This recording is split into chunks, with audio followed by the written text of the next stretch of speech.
ನಮಸ್ಕಾರ. ಎಲ್ಲ ಮಹಿಳೆಯರಿಗೂ ಮಗುಗೆ ಜನ್ಮ ನೀಡೋದು ಅಂತ ಹೇಳೋದು ಒಂದು ಅತ್ಯಂತ ಪವಿತ್ರ, ಜೊತೆಗೆ ಅದರೊಂದು ಒಂದು ಪ್ರೀತಿಯ ಸಂದರ್ಭ ಅಂತ ಹೇಳ್ತೀವಿ. ಆದ್ರೆ ಅನೇಕ ಮಹಿಳೆಯರಿಗೆ ಈ ಒಂದು ಹೆರಿಗೆಯ ಸಮಯದಲ್ಲಿ ನೋವುಗಳಾಗುತ್ತೆ. ಆದ್ರೂ ಕೂಡ ಮಗು ಬರುವಂತ ಕ್ಷಣ, ಹಾಗಾಗಿ ಆ ನೋವುಗಳೆಲ್ಲ ಮರೀತಾರೆ. ಆದ್ರೆ ಕಾಲ ಬದಲಾವಣೆ ಆಗಿದೆ, ಆಧುನಿಕ ಜೀವನದಲ್ಲಿ ನಾವು ಇದ್ದೀವಿ. ಈ ಹೆರಿಗೆ ನೋವು ತಡ್ಕೊಳ್ಳಿಕ್ಕೆ ಕೆಲವರಿಗೆ ಆಗೋದಿಲ್ಲ. ಅಂತವರಿಗೆ ಒಂದು ಒಳ್ಳೆಯ ಮಾಹಿತಿಯನ್ನ ನಾವಿವತ್ತು ನೀಡ್ತಾ ಇದ್ವಿ. ಬೆಳ್ತಂಗಡಿ ತಾಲೂಕಿನಲ್ಲಿ ಮೊಟ್ಟ ಮೊದಲ ಬಾರಿಗೆ ನೋವು ರಹಿತ ಹೆರಿಗೆಗೆ ಎಸ್.ಡಿ.ಎಂ ಹಾಸ್ಪಿಟಲ್ ಇವತ್ತು ಸಾಕ್ಷಿ ಆಗ್ತಾ ಇದೆ. ಅದ್ರ ಬಗ್ಗೆ ನಾವು ಹೆಚ್ಚಿನ ಮಾಹಿತಿಯನ್ನ ಪಡೆದುಕೊಳ್ಳಿಕ್ಕೆ ನಮ್ಮ ಜೊತೆಗೆ ಡಾಕ್ಟರ್ ಚೇತನ ಇದ್ದಾರೆ, ಅನಸ್ತೇಶಿಯಾ ಸ್ಪೆಷಲಿಸ್ಟ್ ನಮ್ಮ ಜೊತೆಗೆ. ಮೇಡಮ್ ನಮಸ್ತೆ. ನಮಸ್ತೆ. ನಾನು ಆಗ್ಲೇ ಹೇಳಿದೆ, ಹೆರಿಗೆ ಅಂತ ಹೇಳಿದ್ರೆ ಎಲ್ಲ ಮಹಿಳೆಯರಿಗೂ ಒಂದು ಪ್ರಿಯವಾದ ಅಥವಾ ಒಂದು ಇಷ್ಟವಾದಂತಹ ಒಂದು ಸಂದರ್ಭ. ಆ ಸಂದರ್ಭನ ಒಬ್ರು ಮಹಿಳೆನೇ ಅದನ್ನ ಎಕ್ಸ್ಪ್ರೆಸ್ ಮಾಡ್ಲಿಕ್ಕೆ ಸಾಧ್ಯ ಅಂತ. ಸೊ ಎಲ್ರಿಗೂ ಕೂಡ ಈಗ ಜೀವನ ಶೈಲಿ ಬದಲಾವಣೆ ಆಗಿದೆ. ಆಧುನಿಕತೆಯಲ್ಲಿ ನಾವು ಜೀವನ ಮಾಡ್ತಾ ಇದ್ದೀವಿ. ಈಗ ಹೆರಿಗೆ ಅಂತ ಹೇಳಿದ್ರೆ ಕೆಲವರಿಗೆಲ್ಲ ನೋವಾಗುತ್ತೆ ಅನ್ನೋ ಕಾರಣಕ್ಕೋಸ್ಕರ ಹೆರಿಗೆನೇ ಮಾಡ್ಕೊಳ್ಳುವಂತ ಸಂದರ್ಭಗಳು ನಾವು ನೋಡ್ತಿದ್ವಿ. ಈಗ ದೊಡ್ಡ ದೊಡ್ಡ ಸಿನಿಮಾ ತಾರೆಯರಾಗಿರ್ಬೋದು, ಶ್ರೀಮಂತರಾಗಿರ್ಬೋದು, ಅಂತವರೆಲ್ಲ. ಸೊ ಅಂತವರಿಗೆ ಒಂದು ಒಳ್ಳೆಯ ಮಾಹಿತಿ ಅಂತ ನಾವೀಗ ಹೇಳ್ಬೋದು. ಅಥವಾ ಈಗ ಸಾಮಾನ್ಯವಾಗಿ ಕೂಡ ಹೆರಿಗೆಯಿಂದ ನೋವಾಗುತ್ತೆ ಅನ್ನುವಂಥದ್ದು ಇರುತ್ತೆ. ಸೊ ಏನಿದು ಮೇಡಮ್, ಯಾವ ರೀತಿಯ ಒಂದು ಟ್ರೀಟ್ಮೆಂಟ್ ಅನ್ನು ಎಸ್.ಡಿ.ಎಂ ಹಾಸ್ಪಿಟಲ್ ಅಲ್ಲಿ ತರಲಾಗಿದೆ ಅಂತ? So correct. ಈಗ ಹೆರಿಗೆ ಟೈಮಲ್ಲಿ ನೋವಾಗೋದು ಇಸ್ ಅಂದ್ರೆ ಅದು ನಾರ್ಮಲ್ ಪ್ರಾಸೆಸ್. ಹೆರಿಗೆ ಟೈಮಲ್ಲಿ ನೋವಾಗೋದು, ಆದ್ರೆ ಆ ನೋವು ಇಂಟೆನ್ಸಿಟಿ ಆಫ್ ಪೇನ್ ಅಂದ್ರೆ ಆ ನೋವು ಎಷ್ಟರ ಮಟ್ಟಿಗೆ ಇರ್ತದೆ ಅಂದ್ರೆ ಆಲ್ಮೋಸ್ಟ್ ಒಂದು ಮೂಳೆ ಮುರಿದಾಗ ಯಾರಿಗಾದ್ರೂ ಎಷ್ಟು ಪೇನ್ ಆಗ್ತದೆ ಅದಕ್ಕಿಂತನೂ ಆಲ್ಮೋಸ್ಟ್ ಡಬಲ್ ನಾವು ಒಂದು ಪೇನ್ ಸ್ಕೇಲಲ್ಲಿ ನೋಡಿದ್ರೆ. ಸೊ ಎಸ್ಪೆಷಲಿ ಫಸ್ಟ್ ಟೈಮ್ ಯಾರಾದ್ರೂ ಡೆಲಿವರಿಗೆ ಬರೋರಿಗೆ ಆ ಯಾಕಂದ್ರೆ ಅವ್ರ ಆ ನೋವು ಎಷ್ಟು ಇರ್ಬೋದು ಅಂತ ಆಂಟಿಸಿಪೇಟ್ ಮಾಡಿದೆ. ಈಗ ಆಲ್ರೆಡಿ ಒಮ್ಮೆ ಡೆಲಿವರಿ ಆದವ್ರಿಗೆ ಅಟ್ಲೀಸ್ಟ್ ಸ್ವಲ್ಪ ಮಟ್ಟಿಗಾದ್ರೂ ಗೊತ್ತಿರ್ತದೆ ಎಷ್ಟು ನೋವು ಇರ್ತದೆ ಅಂತ. ಸೆಕೆಂಡ್ ಡೆಲಿವರಿ, ಥರ್ಡ್ ಡೆಲಿವರಿ ಟೈಮಿಗೆ ಅವ್ರಿಗೆ ಸ್ವಲ್ಪ ರಿಲೇಟಿವ್ಲಿ ಕಮ್ಮಿ ಅನಿಸ್ಬೋದು. ಬಟ್ ಎಸ್ಪೆಷಲಿ ಫಸ್ಟ್ ಟೈಮ್ ಡೆಲಿವರಿಗೆ ಬರೋರಾಗ್ಲಿ ಅಥವಾ ಅದರ್ವೈಸ್ ಆಲ್ಸೋ ನಾರ್ಮಲ್ ಡೆಲಿವರಿ ಟೈಮಲ್ಲಿ ಸೊ ನೋವು ಅತಿ ಹೆಚ್ಚು. ಅಂದ್ರೆ ಮೂಳೆ ಮುರಿದಾಗ ಅಥವಾ ಒಂದು ನಾವು ಅವೇಕ್ ಇದ್ದಾಗಲೇ ನಮ್ದು ಯಾರಾದ್ರೂ ಒಂದು ಕೈ ಡೈರೆಕ್ಟ್ ಆಗಿ ಕಟ್ ಮಾಡಿದ್ರೆ ಅಥವಾ ಒಂದು ಡಿಜಿಟ್ ಆಂಪ್ಯುಟೇಷನ್ ಆದ್ರೆ ಕಟ್ ಆದಾಗ ಎಷ್ಟು severity of intensity of pain ಅಷ್ಟು ಪೇನ್ ಆಗುತ್ತೋ ಹೆರಿಗೆ ಸಮಯದಲ್ಲಿ ಸಹ ಅಷ್ಟು ನೋವಾಗ್ತದೆ. ಯೂಶಲಿ ನೋವು ಅನ್ನೋದು ಯಾವಾಗಾದ್ರೂ ಏನಾದ್ರು ಬಾಡಿಯಲ್ಲಿ ತೊಂದರೆ ಆದಾಗ ಆಗುವಂಥದ್ದು. ಅಂದ್ರೆ ಈಗ ಮೂಳೆ ಮುರಿತು ಅಥವಾ ಬಿದ್ವಿ, ಗಾಯ ಆಯ್ತು ಅಥವಾ ದೇಹದ ಒಳಗಡೆ ಏನಾದ್ರೂ ತೊಂದರೆ ಆಗ್ತಿದೆ ಅಂದಾಗ ದೇಹದಲ್ಲಿ ಅಲಾರಾಮ್ ತರ ನೋವು ಬರ್ತದೆ. ಆದ್ರೆ ಹೆರಿಗೆ ಅನ್ನೋದು ನಾರ್ಮಲ್ ಆದ್ರೂನು, ನಾರ್ಮಲ್ ಪ್ರಾಸೆಸ್ ಆದ್ರೂ, ಫಿಸಿಯಾಲಜಿಕಲ್ ಪ್ರಾಸೆಸ್ ಆದ್ರೂನು ಅದ್ರಲ್ಲಿ ನೋವಾಗ್ತದೆ. ಸೊ ಅದನ್ನ ಆ ನೋವನ್ನ ತಡೆಯೋ ಅಂತಕ್ಕೆ ಸಹ ಟ್ರೀಟ್ಮೆಂಟ್ ಇದೆ. ಸೊ ಅದನ್ನೇ ಪೇನ್ಲೆಸ್ ಲೇಬರ್ ಅಥವಾ ಲೇಬರ್ ಅನಾಲ್ಜಿಸಿಯಾ ಅಂತ ಹೇಳೋದು. ಅಂದ್ರೆ ಯಾವ್ಯಾವ ಟೆಕ್ನಿಕ್ಸ್ ನ ಯೂಸ್ ಮಾಡಿ ನೋವನ್ನಷ್ಟೇ ಕಮ್ಮಿ ಮಾಡ್ತೀವಿ, ಆದ್ರೆ ಹೆರಿಗೆಗೆ ಏನು ನಾರ್ಮಲ್ ಹೆರಿಗೆಗೆ ಏನು ತೊಂದರೆ ಆಗದೆ ನೋವನ್ನಷ್ಟೇ ಕಮ್ಮಿ ಮಾಡುವಂತ ಪ್ರೊಸೀಜರ್ಸ್ ಅನ್ನೇ ಲೇಬರ್ ಅನಾಲ್ಜಿಸಿಯಾ ಅಥವಾ ಪೇನ್ಲೆಸ್ ಲೇಬರ್ ಟೆಕ್ನಿಕ್ಸ್ ಅಂತ ಹೇಳೋದು. ಸೊ ಇದು ತುಂಬಾ ವರ್ಷದಿಂದನೂ ಇದೆ. ಆಲ್ಮೋಸ್ಟ್ ಒಂದು ಮೋರ್ ದೆನ್ 150 years 200 years ಇಂದನೂ ಪ್ರಾಕ್ಟೀಸ್ ಅಲ್ಲಿ ಇದೆ. ಸೊ ನೀವು ಹಾಗೆ ತುಂಬಾ ಹಳೆಯದು ಫಸ್ಟ್ ರೆಫರೆನ್ಸ್ ಹಾಗೆ ತಗೊಳೋದಾದ್ರೂ ಕ್ವೀನ್ ವಿಕ್ಟೋರಿಯಾಗೆ ಅವ್ರದ್ದು ಒಂದು 8ನೇ ಮಗು ಡೆಲಿವರಿ ಟೈಮ್ ಅಲ್ಲಿ ಸಹ ಡಾಕ್ಟರ್ ಜಾನ್ಸ್ನೋ ಅವರಿಗೆ ನೈಟ್ರೋಸ್ ಆಕ್ಸೈಡ್ ಗ್ಯಾಸ್ ಅನ್ನ ಕೊಟ್ಟು ಪೇನ್ಲೆಸ್ ಡೆಲಿವರಿ ಮಾಡಿಸಿದ್ದು. ಸೊ ಅದು ಅವಾಗಿಂದ it became more popular. So ಜನ ಎಲ್ಲರೂ ಅವಾಗಿಂದ, ಅದಕ್ಕಿಂತ ಮುಂಚೆನೂ ಪ್ರಾಕ್ಟೀಸ್ ಅಲ್ಲಿ ಇತ್ತು, ಬಟ್ ಅದಾದ್ಮೇಲಿಂದ it gained more popularity. And ಅದಾದ್ಮೇಲಿಂದ ಮತ್ತೆ ಬೇರೆ ಬೇರೆ ಹೊಸ ಟೆಕ್ನಿಕ್ಸ್, ಈಗ ಎಪಿಡ್ಯೂರಲ್ಸ್ ಹಾಕೋದು ಅಥವಾ ಲೇಬರ್ ಅನಾಲಿಸಿಸ್ ಆಗೋದೆಲ್ಲ ಆಮೇಲೆ ಡೆವಲಪ್ ಆಗ್ತಾ ಬಂದದ್ದು. ಸೊ ಈಗ ಆಲ್ಮೋಸ್ಟ್ ಸುಮಾರು ಮೋರ್ ದೆನ್ ಒಂದು 10 varieties of techniques are there pain relieve ಮಾಡ್ಲಿಕ್ಕೆ ಅಂತ.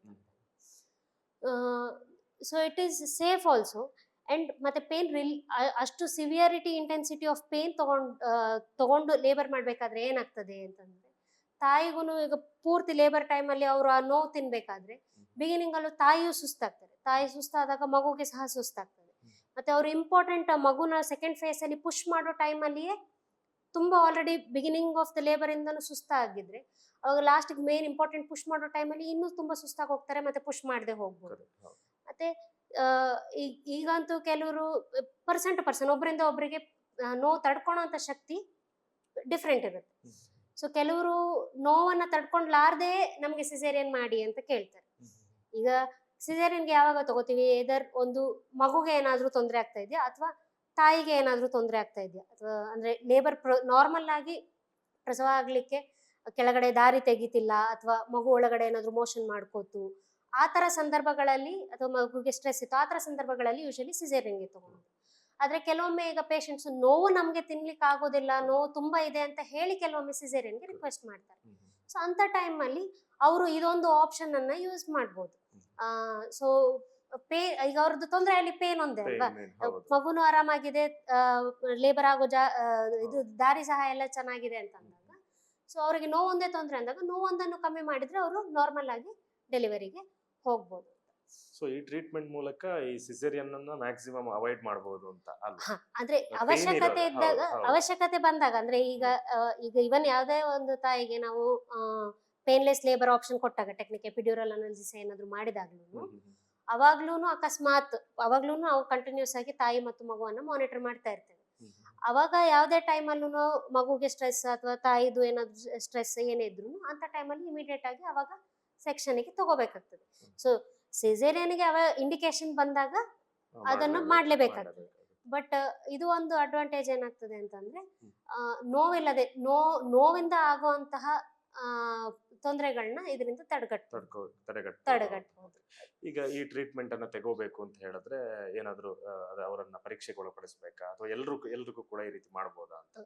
ಸೊ ಎಲ್ಲ ಪೇಷಂಟ್ಸಿಗೂ ಈ ಫೆಸಿಲಿಟಿಯನ್ನ ಕೊಡ್ಬೋದು. ಸೊ ಯಾರ್ಯಾರಿಗೆ ಯಾರಿಗೆ ಇದನ್ನ ಮಾಡೋದಿಲ್ಲ ಅಂತಂದ್ರೆ, ಇದ್ರಲ್ಲಿ ಏನಂತಂದ್ರೆ ಲೇಬರ್ ಎಪಿಡ್ಯೂರಲ್ ಆಪ್ಷನ್ ಅನ್ನ, ಸೊ ನಾ ಆಗ್ಲೇ ನಿಮ್ಗೆ ಹೇಳಿದಾಗೆ ಮಲ್ಟಿಪಲ್ ಆಪ್ಷನ್ಸ್ ಇದೆ. ಫಸ್ಟ್ ಅದನ್ನ ನೋಡುವ ಏನೇನು ಟೆಕ್ನಿಕ್ಸ್ ಬರ್ತದೆ.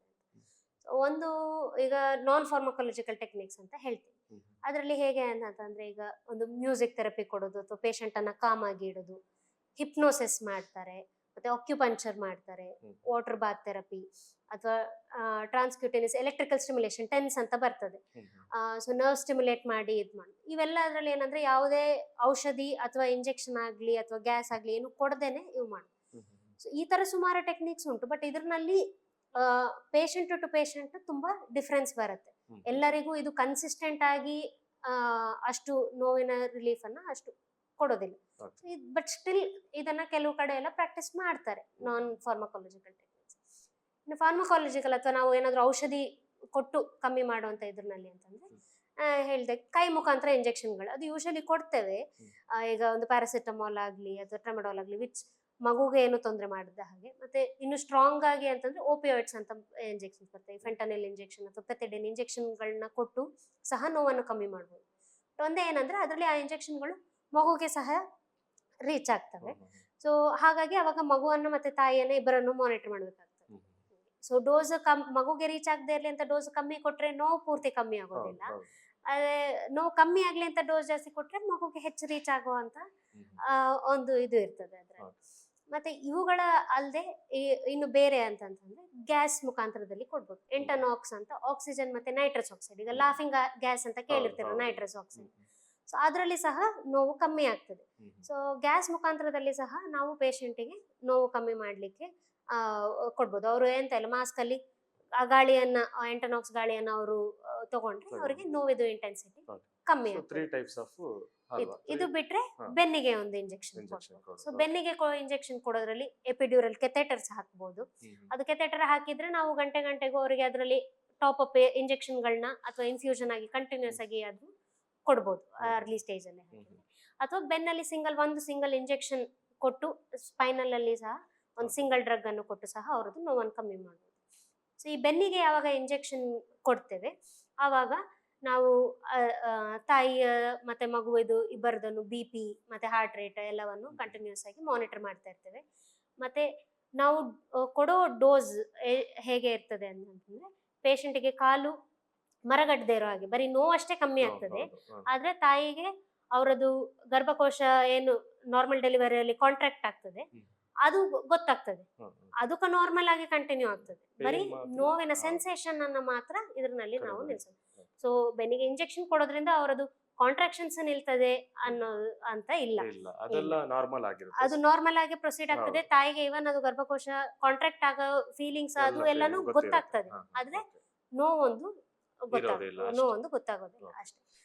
ಸೊ ಇದರಲ್ಲಿ ಈಗ ನೀವು ಕೇಳಿದ ಹಾಗೆ ಬೆನ್ನಿಗೆ ಯಾವಾಗ ಇಂಜೆಕ್ಷನ್ ಕೊಡೋದಿಲ್ಲ, ಯಾವಾಗ ಚೆಕ್ ಮಾಡ್ತೇವೆ ಅಂತಂದ್ರೆ, ಸೊ ತಾಯಂದಿರಿಗೆ ನಾವು ಯೂಶಲಿ ಅವ್ರು ಅಡ್ಮಿಟ್ ಆದಾಗ್ಲೇ ಅಥವಾ ಪ್ರತಿ ಸತಿ ANC ಚೆಕಪ್ಗೆ ಬಂದಾಗ್ಲೇನೆ ಅವ್ರಿಗೆ ರಕ್ತದ ಟೆಸ್ಟ್ಗಳು ಅವೆಲ್ಲವನ್ನು ಮಾಡಿರ್ತೀವಿ, ಮತ್ತೆ ಅವ್ರದ್ದು ಫುಲ್ ಎಕ್ಸಾಮಿನೇಷನ್ ಚೆಕಪ್ಸ್ ಮಾಡಿರ್ತೀವಿ.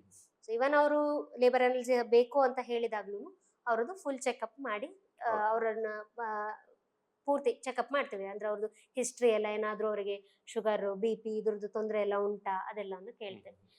ಸೊ ಅವರಿಗೆ ಯಾವ್ದಾದ್ರು ಹಿಸ್ಟ್ರಿ ಆಫ್ ಈಗ ರಕ್ತ ಹೆಪ್ಪುಗಟ್ಟದೇ ಇರುವಂತ ಏನಾದ್ರು ತೊಂದರೆಗಳಿದ್ರೆ, ಅಥವಾ ರಕ್ತದ ಪ್ಲೇಟ್ಲೆಟ್ಗಳು, ಬಿಳಿ ರಕ್ತ ಕಣಗಳು ತುಂಬಾ ಕಮ್ಮಿ ಏನಾದ್ರು ಇತ್ತು, ಆ ತರ ತೊಂದರೆ ಇದ್ದಾಗ ಬೆನ್ನಿಗೆ ಇಂಜೆಕ್ಷನ್ ಕೊಡ್ಲಿಕ್ಕೆ ಹೋಗಲ್ಲ. ಅವಾಗ ಅದರ ಬದಲು ಹೇಳಿದಾಗೆ ಗ್ಯಾಸ್ ಅಥವಾ ಕೈಯಿಂದ ಇಂಜೆಕ್ಷನ್ ಕೊಡೋದು, ಈ ತರ ಫಾರ್ಮ್ಸ್ ಅನ್ನ ಅವರಲ್ಲಿ ನಾವು ಚೂಸ್ ಮಾಡ್ಬೋದು.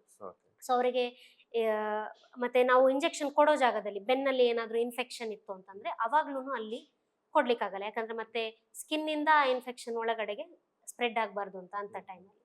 ಸೊ ತಾಯಿಯನ್ನ ಎಕ್ಸಾಮಿನ್ ಮಾಡಿ, ಸೊ ಅವರಿಗೆ ಈ ತರದ್ದೇನಾದ್ರೂ ಇತ್ತು ಅಂದ್ರೆ, ಬೆನ್ನಲ್ಲಿ ಇನ್ಫೆಕ್ಷನ್ ಇತ್ತು ಅಥವಾ ರಕ್ತ ಹೆಪ್ಪುಗಟ್ಟುವ ತೊಂದರೆಗಳಿತ್ತು ಅಂತಂದ್ರೆ, ಅಂತ ಟೈಮಲ್ಲಿ ಈಗ ಅವರು ನಮಗೆ ಪೇನ್ಲೆಸ್ ಆಗೋದಿಲ್ವಾ ಅಂತಿಲ್ಲ, ಅವಾಗ ಅವರು ಬೇರೆ ಮೆಥಡ್ಸ್ ಆಫ್ ಪೇನ್ಲೆಸ್ ಡೆಲಿವರಿಯನ್ನ ಚೂಸ್ ಮಾಡ್ಬೋದು ಅಂತ ಇದರಲ್ಲಿ.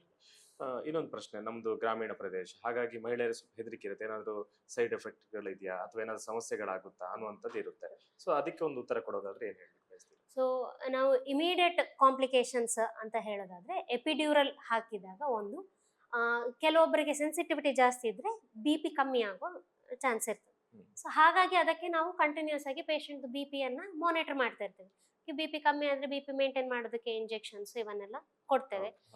ಸೊ ಅದು ಒಂದು ತೊಂದರೆ. ಇನ್ನೊಂದು, ಮತ್ತೆ ಕೆಲವೊಬ್ಬರಿಗೆ ಸೆನ್ಸಿಟಿವಿಟಿ ಜಾಸ್ತಿ ಇತ್ತು ಅಂದ್ರೆ ಕಾಲು ಮರಗಟ್ಟಬಹುದು. ಅವ್ರಿಗೆ ಕಾಲು ಮರಗಟ್ಟಿತ್ತು ಅಂತಂದ್ರೆ ಅವಾಗ ಅವರಿಗೆ ಸ್ವಲ್ಪ ನಡೆದಾಡ್ಲಿಕ್ಕೆ ತೊಂದರೆ ಅನಿಸ್ಬೋದು. ಬಟ್ ಯೂಶಲಿ ನಾವು ಕೊಡೋ ಡೋಸ್ ಅಲ್ಲಿ ಅವರಿಗೆ ಕಾಲು ಮರಗೊಟ್ಟೋದಿಲ್ಲ, ಬರೀ ನೋವಷ್ಟೇ ಕಮ್ಮಿ ಆಗೋದು. ಸೊ ಅವರು ಆರಾಮಾಗಿ ಈಗ ವಾಶ್ರೂಮ್ಗೆ ಹೋಗ್ಲಿಕ್ಕಾಗ್ಲಿ, ಇಲ್ಲ ನಡೆದಾಡ್ಲಿಕ್ಕಾಗ್ಲಿ, ಚೇರಲ್ಲಿ ಕೂಡ್ಲಿಕ್ಕಾಗ್ಲಿ, ಎಂತಕ್ಕಾಗ್ಲಿ ತೊಂದರೆ ಆಗೋದಿಲ್ಲ. ದೇ ಕ್ಯಾನ್ ರೆಸ್ಟ್ ಆಲ್ಸೋ, ನಡೆದಾಡಿ ಸಹ ಬರ್ಬೋದು. ಇನ್ನೊಂದೇನಂದ್ರೆ, ಹಾಕೋ ಟೈಮಲ್ಲಿ ಅಕಸ್ಮಾತ್ ಡ್ಯೂರಲ್ ಪಂಕ್ಚರ್ ಅಂತ ಹೇಳ್ತೇವೆ, ಅದು ಆದ್ರೆ ಅವಾಗ ಅವರಿಗೆ ಪ್ರೊಸೀಜರ್ ಆದ್ಮೇಲೆ 1-2 ದಿನ ಸ್ವಲ್ಪ ತಲೆನೋವು ಒಂದು ಬರ್ಬೋದು, ಪೋಸ್ಟ್ ಡ್ಯೂರಲ್ ಪಂಕ್ಚರ್ ಹೆಡ್ಡೇಕ್ ಅಂತ ಹೇಳ್ತೇವೆ.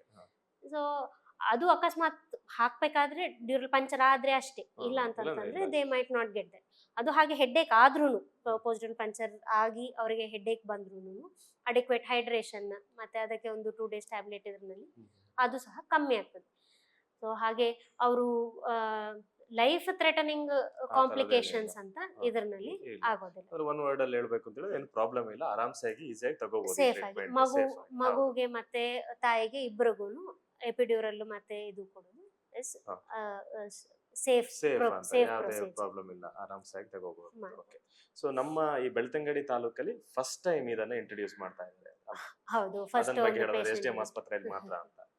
ಹೌದು, ಈಗ SDM ಆಸ್ಪತ್ರೆಯಲ್ಲಿ ನಾವು ಮೊನ್ನೆ ಒಂದು ಪೇಷಂಟಿಗೆ, ಅವರು ಹೀಗೆ ಮೊದಲನೇ ಬಾರಿ ಡೆಲಿವರಿಗೆ ಬಂದದ್ದು, ಲೇಬರ್ದು ಪೇನ್ಸ್ ಶುರು ಆದ್ಮೇಲೆ ಅವರು ನನಗೆ ನೋವು ತಡಿಲಿಕ್ಕೆ ಆಗ್ತಾ ಇಲ್ಲ, ನನಗೆ ಸಿಸೇರಿಯನ್ ಮಾಡಿ ಅಂತ ಅವರು ರಿಕ್ವೆಸ್ಟ್ ಮಾಡಿದ್ರು.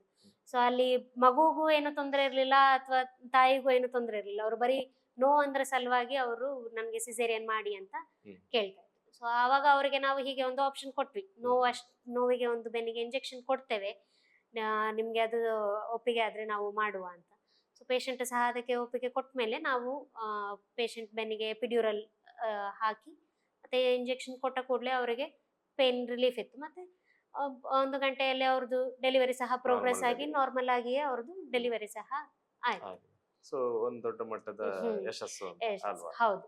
ಸೊ ಈಗ ಫೆಸಿಲಿಟಿ ಆರಂಭ ಇರೋದ್ರಿಂದ ಎಲ್ಲ ಜನರು ಬಂದು ಅದರದ್ದು ಉಪಯೋಗ ಪಡಿಸ್ಕೋಬಹುದು. ಅಂದ್ರೆ ಒಂದು ಆಪ್ಷನ್ ಇದೆ, ನೀವು ನೋವು ತಿನ್ನದೇ ಒಂದು ಮಾಡಿಸ್ಕೋಬಹುದು. ಒಂದು ಮಗುನ ಜನ್ಮ ಕೊಡೋದು ಒಂದು ಖುಷಿಯಾದ ಸಂದರ್ಭ ಅಲ್ಲ, ಅವಾಗ ಅಷ್ಟು ನೋವು ತಿಂದು ಅತ್ತು ಕಷ್ಟಪಟ್ಟು ಯಾಕೆ ತಿನ್ಬೇಕು, ತಾಯಿ ಸಹ ಖುಷಿಯಾಗಿಯೇ ಮಗುವನ್ನ ಪ್ರಪಂಚಕ್ಕೆ ಕರ್ಕೊಂಡು ಬರ್ಬೋದು ಅಂತ. SDM ಹಾಸ್ಪಿಟಲ್ ಒಂದು ಒಳ್ಳೆ ಒಂದು ಸೌಲಭ್ಯವನ್ನ ಕೊಡ್ತಾ ಇದೆ. ಹೌದು, ಹಾಸ್ಪಿಟಲ್ ನಲ್ಲಿ ಯಾವಾಗ್ಲೂ ಸಪೋರ್ಟ್ ಮಾಡಿ ಎಲ್ಲದಕ್ಕೂ ಫೆಸಿಲಿಟೀಸ್ ಇದೆ ಎಲ್ಲಾನು ಸಪೋರ್ಟ್ ಮಾಡಿ ಶುರು ಮಾಡ್ಲಿಕ್ಕೆ ಯಾವುದೇ ಒಂದು ಹೊಸ ಫೆಸಿಲಿಟಿ ಅನ್ನಾಗ್ಲಿ ಇದನ್ನಾಗ್ಲಿ ಎಲ್ಲ ಆಲ್ವೇಸ್ ಪ್ರೊವೈಡ್ ಮಾಡಿದ್ದಾರೆ.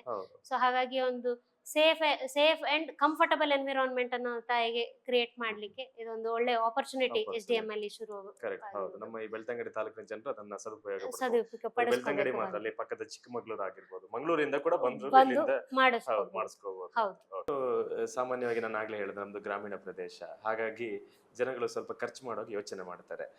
ಹಾಸ್ಪಿಟಲ್ಗೆ ಬರುವಂತ ಸಂದರ್ಭದಲ್ಲಿ ಇದ್ರ ಟ್ರೀಟ್ಮೆಂಟ್ಗೆ ಏನು ಕಾಸ್ಟ್ ಆಗುತ್ತೆ ಅನ್ನುವಂಥದ್ದು, ಏನು ವೆಚ್ಚ ಇರುತ್ತೆ ಅಂತ ಜನರಿಗೆ ಒಂದು ಕನ್ಫ್ಯೂಷನ್ ಇರುತ್ತೆ, ಕೇಳೋಕ್ಕೂ ಕೆಲವರಿಗೆ ಮುಜುಗರ ಇರುತ್ತೆ. ಸೊ ನಾವು ನಮ್ಮ ವೀಕ್ಷಕರು ಈ ಮೂಲಕ ಹೇಳೋದಾದ್ರೆ ಏನ್ ಹೇಳ್ತೀವಿ? ಅಲ್ಲ, ಒಂದು ಅಂದ್ರೆ SDM ಯಾವಾಗ್ಲೂ it has been a charitable hospital and ಜನಪರವಾಗಿನೇ ಯಾವಾಗ್ಲೂನು ಜನಕ್ಕೆ ಅಂದ್ರೆ ಆರೋಗ್ಯದ ಹಿತದಲ್ಲೂ ಒಳ್ಳೆತನ ಮಾಡಿದ್ದಾರೆ, ಮತ್ತೆ ಕಾಸ್ಟ್ ವೈಸ್ ಆಲ್ಸೋ ಯಾವಾಗ್ಲೂ ಅವರು ಒಂದು ಅಫೋರ್ಡಬಲ್ ಇದ್ರಲ್ಲೇ ಯಾವಾಗ್ಲೂ ಅದನ್ನ ಪ್ರೊವೈಡ್ ಮಾಡಿದ್ದಾರೆ. ಸೊ ಡೆಫಿನೆಟ್ಲಿ ನಿಮಗೆ ಮಂಗಳೂರು ಅಥವಾ ಬೆಂಗಳೂರು ಮೆಟ್ರೋಪಾಲಿಟನ್ ಸಿಟೀಸ್ಗೆ ಕಂಪೇರ್ ಮಾಡಿಕೊಂಡ್ರೆ ತುಂಬಾನೇ ಕಮ್ಮಿ ರೇಟಲ್ಲಿ ಇಲ್ಲಿ ನಿಮಗೆ ಫೆಸಿಲಿಟಿ ಸೌಲಭ್ಯ ಆಗ್ತದೆ. ಕಂಗ್ರ್ಯಾಚುಲೇಷನ್ಸ್ ಮೇಡಮ್, ಫಸ್ಟ್ ಒಂದು ಒಳ್ಳೆಯ ಕೆಲಸ ಮಾಡಿದ್ರಿ, ನಮ್ಮ ತಾಲೂಕಿಗೂ ಒಂದು ಒಳ್ಳೆಯ ಫೆಸಿಲಿಟಿಯನ್ನು ತಂದಿದ್ದೀರಿ. ಸೊ ಹಾಗಾಗಿ ಫಸ್ಟ್ ಆಫ್ ಆಲ್ ನಿಮಗೆ ಕಂಗ್ರ್ಯಾಚುಲೇಷನ್, ನಿಮ್ಮ ಹಾಸ್ಪಿಟಲ್ಗೂ ಕಂಗ್ರ್ಯಾಚುಲೇಷನ್ ಹೇಳ್ತಾ ಇದ್ದೀನಿ. Thank you. ಸೊ ನಮ್ಮ ಹಾಸ್ಪಿಟಲ್ದು ಪೂರ್ತಿ ನಮ್ಮ ಅನಸ್ತೀಶಿಯಾ ಟೀಮ್ ಪೂರ್ತಿ ಮತ್ತೆ ನಮ್ಮ ಆಬ್ಸ್ಟೆಟಿಷಿಯನ್ ಟೀಮ್ ಎಲ್ಲರೂ ವಿ ಪ್ರೊವೈಡ್, ಎಲ್ಲರೂ all of us provide this facility. So ನೀವು ತೊಂದರೆ ಇಲ್ಲದಾಗೆ, ಹೆದರಿಕೆ ಇಲ್ಲದ ಹಾಗೆ ಬಂದು ಇದನ್ನ ಟ್ರೀಟ್ಮೆಂಟ್ ತಗೋಬಹುದು. Okay, thank you so much. Thank you. So SDM ಆಸ್ಪತ್ರೆಯ ಒಂದು ದೊಡ್ಡ ಸಾಹಸ ಅಂತಲೇ ಹೇಳ್ಬೋದು. ಯಾಕೆಂತ ಹೇಳಿದ್ರೆ ಹೊಸ ಒಂದು ವಿಚಾರಗಳನ್ನು ಅಥವಾ ಹೊಸ ವೈದ್ಯಕೀಯ ಪರೀಕ್ಷೆಗಳನ್ನು ನಡೆಸೋದು ಅಂತ ಹೇಳಿದ್ರೆ ಅಷ್ಟು ಈಸಿ ಅಲ್ಲ. ಜನಗಳನ್ನು ಕನ್ವಿನ್ಸ್ ಮಾಡಬೇಕಾಗುತ್ತೆ, ಅದರ ಜೊತೆಗೆ ಅದನ್ನು ಯಶಸ್ಸಾಗಬೇಕು. ಅಂತಹ ಒಂದು ಯಶಸ್ಸನ್ನು SDM ಆಸ್ಪತ್ರೆ ಕಂಡುಕೊಂಡಿದೆ. ಹಾಗಾಗಿ ಎಲ್ಲರೂ ಕೂಡ, ಯಾರಿಗೂ ಕೂಡ ಈ ಹೆರಿಗೆ ಅನ್ನೋದೇನಿದೆ, ಆ ನೋವು ತಡೆದುಕೊಳ್ಳಿಕ್ಕೆ ಯಾರಿಗೆ ಆಗೋದಿಲ್ಲ ಅಂಥವರಿಗೆ ಒಂದು ಒಳ್ಳೆಯ ಸೌಲಭ್ಯವನ್ನು SDM ಆಸ್ಪತ್ರೆ ಮಾಡಿಕೊಡ್ತಾ ಇದೆ. ನೋವು ರಹಿತವಾಗಿ ನೀವು ಹೆರಿಗೆಯನ್ನು ಮಾಡ್ಕೋಬಹುದು. ಅದಕ್ಕೆ ಬೇಕಾದಂತಹ ವ್ಯವಸ್ಥೆಗಳು ನಮ್ಮ ಉಜಿರೆಯಲ್ಲಿರುವಂತಹ SDM ಆಸ್ಪತ್ರೆಯಲ್ಲಿದೆ.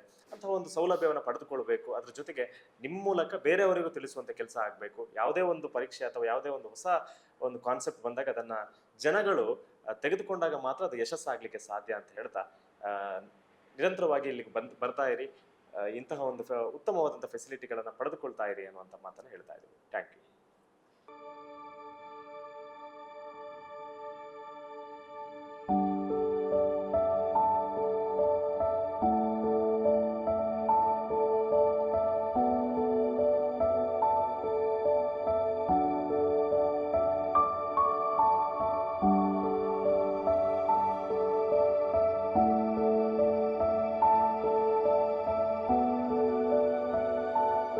ನನ್ನ ಹೆಸರು ನವೀನ್ ಅಂತ. ಆ್ಯಕ್ಚುಲಿ ನಮಗೆ ಈಗ ಹೆಣ್ಣು ಮಗು ಆಗಿದೆ. ತುಂಬ ಖುಷಿ ಆಗ್ತದೆ ಹಾಸ್ಪಿಟಲ್ ಫೆಸಿಲಿಟೀಸ್ ಮತ್ತು ಇಲ್ಲಿದ್ದು ಸ್ಟಾಫ್, ಡಾಕ್ಟರ್ಸ್. ಸ್ವಚ್ಛ ಪೂರ ಭಾರಿ ಶೋಕುಡೆ, ಸ್ವಚ್ಛತೆ ಪೂರ ಕ್ಲೀನ್ ಎಲ್ಲ. ಮುಖ್ಯವಾಗಿ ಕಾವಂದರ ಕನಸು ಇದು. ಏನೊಂದು ಒಳ್ಳೆ ಆಸ್ಪತ್ರೆ ಉಜಿರೆಯಲ್ಲಿ ಬೇಕು. ಎಲ್ಲರೂ ಏನೊಂದು ಮಂಗಳೂರಿಗೆ ಹೋಗಬೇಕು, ಒಂದು ಎಮರ್ಜೆನ್ಸಿ ಆದರೆ ಅಂತಹ ಸಿಚುವೇಶನ್ ಬರಬಾರ್ದು. ನಮ್ಮ ಏನೊಂದು ಊರಲ್ಲಿ ಒಳ್ಳೆಯ ಏನೊಂದು ಆಸ್ಪತ್ರೆ, ಸುಸಜ್ಜಿತವಾದ ಆಸ್ಪತ್ರೆ ಬೇಕು ಅಂತ ಹೇಳುವ ಕನಸು 12 ಗಂಟೆ 1 ಗಂಟೆ 2 ಗಂಟೆಗೆ ನಾನು ನೋವು ಅಂತ ಹೇಳುವಾಗಲೂ ಏನು ನಿಮಿಷವೂ ವ್ಯರ್ಥ ಮಾಡದೆ ಇಮಿಡಿಯೇಟ್ಲಿ ಆಗಿ ಬಂದು ನನ್ನನ್ನೆಲ್ಲ ಆ ನೋವಿಗೆ ಬೇಕಾದ ವಿಚಾರಗಳನ್ನೆಲ್ಲ ಮಾಡಿದ್ದಾರೆ.